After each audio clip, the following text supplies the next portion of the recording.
helped us. And we broadcast live on Facebook, LinkedIn, and on YouTube. Let's wait until our fans come in. And until they do, let me share who is our winner of the Stand Up, Stand Out online course on public speaking and presentation skills. Let me say that if you want to get a chance to win the Stand Up, Stand Out online course, feel free to share this episode. You can either share it now or you can share it later on when you watch its recording. Our winner for the Stand Up, Stand Out, the person who has shared it, if I'm not mistaken, through LinkedIn, and he can get in touch with Melissa to claim his prize, is Kyriakos Nikolaidis. Congratulations, Kyriakos, and thank you very much for following our work, sharing our work, and helping other people by sharing this episode. Great. Let's start with our online course. Our online course is a LinkedIn course. It is titled How to Handle Poor Performers by Ron Williams. As you can see now from your screen, the course is about handling poor performance.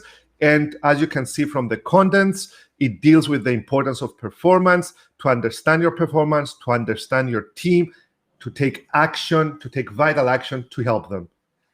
From that course, there is a proverb that really resonated with me. This is not the proverb we're sharing for today, but that's a proverb that really encompasses everything that the author is saying. And the proverb is the following: patience with poor performance eventually becomes permission to perform poorly. So for many managers out there, for many leaders out there, for many owners out there, please note that if you're too patient and you're not helping also your team to perform better, they will be disengaged. And it's not a coincidence that over half of the workforce, according to a Gallup 2018 survey, are non-engaged employees. And it would have been easy for me as a manager, as an owner of a company, to throw the blame on our employees. But if we're healthy people who want to achieve growth, and we have the growth mindset, as Carol Dweck says, the psychologist, we should look first and foremost on building the right conditions in order to help our colleagues prosper. And here are 3 ways to help them. Number 1, people need to feel appreciated. As you can see from what it says there, feeling valued is a key indication for job satisfaction. So go one-to-one with your people, praise your people, pat them on the back, be generous with your thank yous, and you can do this in public. If you reprimand them, you should do it in face-to-face. But when people deserve praise, you can do it either face-to-face or you can do it in public. And if they do deserve it, be generous, because feeling appreciated is the number 1 thing to help your people reach their potential. The number 2 thing is walk your employees through your expectations for them. Have high but attainable expectations and state them clearly. So if you state your expectations clearly, they will know what they have to live up to. And if you are the kind of person who has empathic skills in listening, ask them to state their expectations for you. Nothing bad in it, no harm, and it will help your department, your organization at the end of the day. The third thing, compensate your employees fairly. And here I have to say that each and every employee, each and every individual is unique in their own right. And for the first time ever, we have 5 generations at work. And each of those people have different needs. Of course, there might be a millennial who has different needs because he or she has given birth to 4 kids at a young age, and they value a medical policy more than having ownership on a project, of course. So look at the generations, but also zoom in to the individual person and compensate them fairly, because if you do, they will give you their blood, sweat, and tears. So at the end of the day, what is a manager? According to the author, and I totally agree with him, a manager is an environmentalist. You need to take the pulse of what's going on in your department, in your organization. And to take the pulse, it's contingent upon 4 things. Number 1, what you say. Number 2, how you say it. Number 3, what you reward.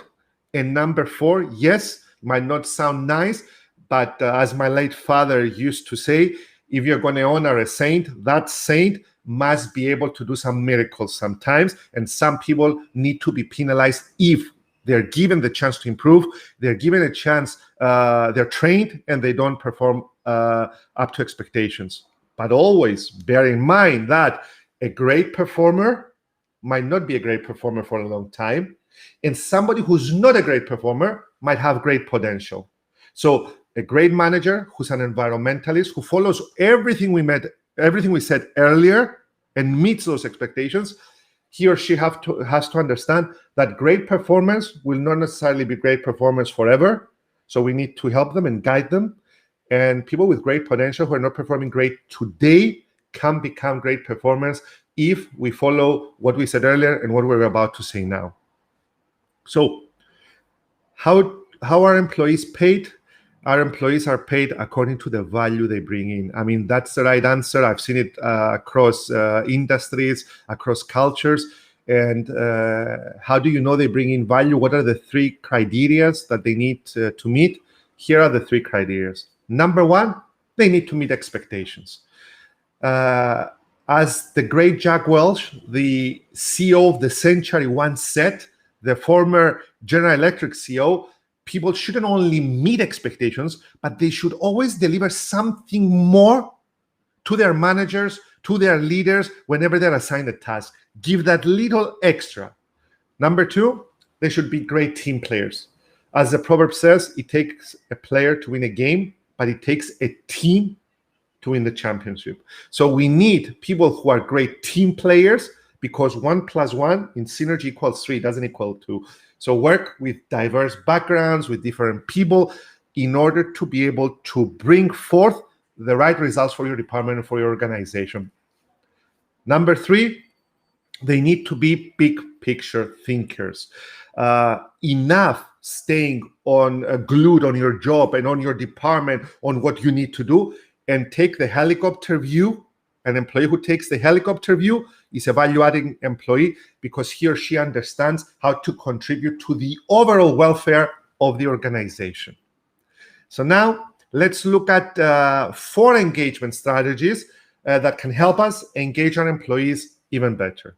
Number 1 is we need to set clear job expectations. I would urge you to do something that I didn't do at the beginning of my career here. A good tactic here is to create a document with the expectations so that your team can review if they are ever unclear about what is expected of them. Number 2 is to offer them career advancement that aligns with their interests. Get them to create their individual development plan. This is something that I've seen in the past as well. I didn't get my team to create their individual development plan. If they do, you have 2 plans. One that you've developed and one that they developed. And they know themselves better and their motivations better than you do. Number 3 is something that is easy to understand. You need to provide regular feedback. And you should always deliver feedback in private, as I said earlier, during one-to-ones. But you should focus on encouragement when working, especially with disengaged employees.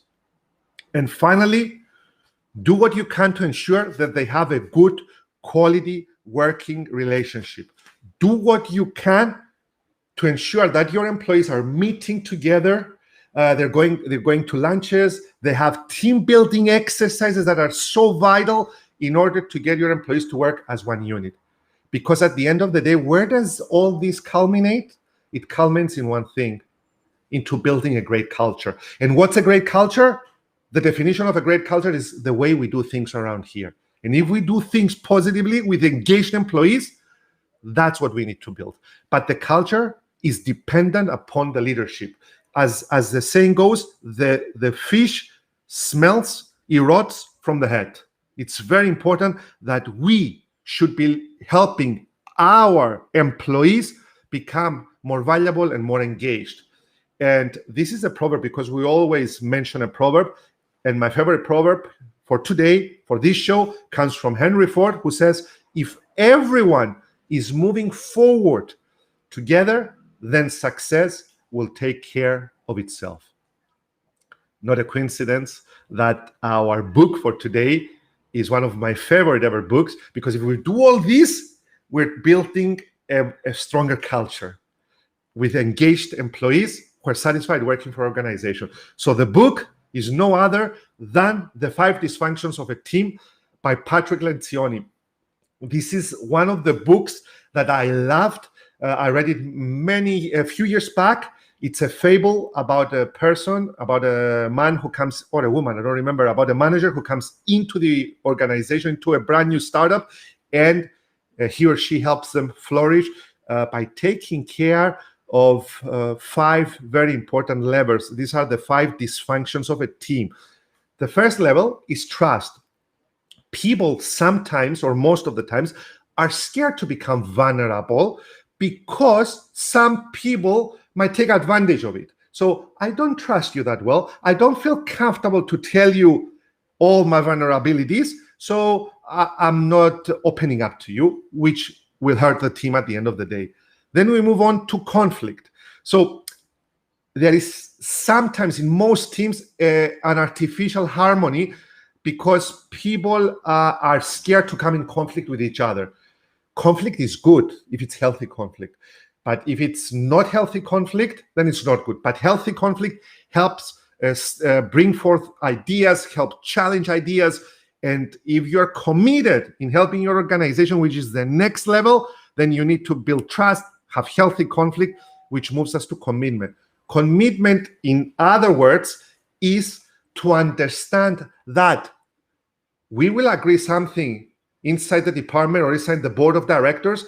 And when you get out there, you should stick to it. As Intel, the great chip manufacturer, once said, disagree, but commit.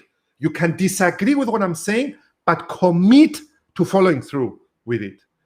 Because that's how you build accountability. That's how you move outside the conference room and you are accountable for your results. And in bringing the results, you agreed together with your team, together with your board. Which leads us to the final step, which is to get the right results. To get the right results, because some people are so focused only on getting the right results for their department, on getting the right numbers to get their commission or their bonus, that they fail to take the helicopter view by engaging their employees and by fully utilizing the team in order to have a strong culture and a strong organization. This is it for today, my dear friends. The 5 Dysfunctions of a Team is the book. How to Handle Poor Performers is the online course, and the proverb from Henry Ford that we should move all of us together in order to attain success. So Melissa, bring us some comments up to see who's here and say good morning. Kalimera Bambos, how you doing, my friend? Bambos Panayotu, wine connoisseur. Oh, Professor, how you doing? Inspirational message, appreciation. Thank you very much. Of course, I agree with you. Cristala, good morning, Cristala. Great to always have you here with us. Present. Follow us, guys, on YouTube. Follow us on Twitter. We'll be more than happy. And if you subscribe onto our YouTube channel, and if we can show our YouTube channel again, you will get notified of all our events coming up. And one last thing, if you can help me, I will appreciate it a lot. Why would they take the helicopter view when the company structure does not reward it? Christian, correct. I'll tell you why. And leave the comment there, Melissa, please. My late father told me something. Always make notes of the people you meet. Always make notes on how they treat you and how they service, if they are in their service, how they have serviced you. Why? Because one day, and that's a note I made about Melissa. I met Melissa many years ago working for another company, and I made a note on her. That's why we're working together. Let's say Melissa, which wasn't the case, but let's say she was disengaged from that organization. And why should I take the helicopter view? Why should I service Michael Virardi well? Why should I be on my best terms? And what do I see? I see a girl that's disengaged, and she made a very bad impression on me. So when I was looking for a personal assistant, Melissa wouldn't have been in the list. So that's the reason why you should take the helicopter view or have the guts to quit. But if you don't, give your best self, because somebody else other than the owners of the organization are watching in. So it's a selfish reason, and do it because it will help you. But that's a great question. So guys, I need your help. You see all this back here? I need to redesign it.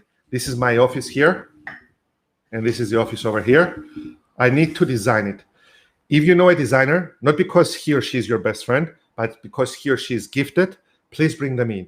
Priority will be given to any designer fans of ours. But please, if you do know a designer, I want them to come in. I know exactly what I want, but I'm not good with design at all. But I know how to become more effective, what we need here. So please, if you know a designer, tag them on this episode, tell them, give them my phone number, 357-99612-532. 357-99612-532, or you can give them my direct email, and please ask them to email me directly, or they can email Melissa. We're looking for a designer. Thank you very, very much. I wish you all a productive week ahead. Thank you for your comments and for your contribution.